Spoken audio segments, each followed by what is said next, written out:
Le médecin n'avait jamais vu une blessure pareille. Mark, de son côté, ignorait même à quel moment il s'était blessé.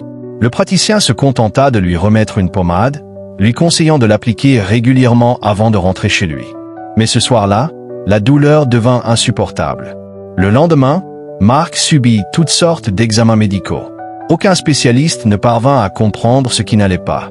C'est alors qu'un ami, intrigué par son mal étrange, lui suggéra de consulter une sorcière. Accord the options, Mark accepta. La sorcière, bien qu'incapable de voir son visage, distingua immédiatement un groupe d'esprits qui le suivaient. Elle comprit aussi que si Mark était encore en vie, c'était uniquement grâce à la protection d'un esprit, celui de son père, qu'il portait au plus profond de lui. Utilisant une poignée de riz pour lire sa blessure, elle y vit le signe d'une croix. Elle lui conseilla de se rendre dans une église chrétienne. Mais en approchant du bâtiment sacré, une force invisible tenta de l'empêcher d'entrer. À l'intérieur, un vieux prêtre et son jeune assistant étaient en plein exorcisme, luttant pour libérer une âme possédée. L'affrontement tourna mal. Le démon se déchaîna, attaquant violemment le prêtre.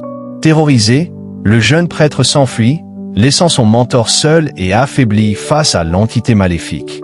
Le vieux prêtre, incapable de lutter, ne pouvait plus que prier. C'est à cet instant que Mark fit irruption. Guidé par un instinct qu'il ne comprenait pas, il tira sur le démon. Mais au lieu de le blesser, le diable éclata d'un rire sinistre et fut projeté sur le toit, prêt à achever Mark dans un dernier assaut.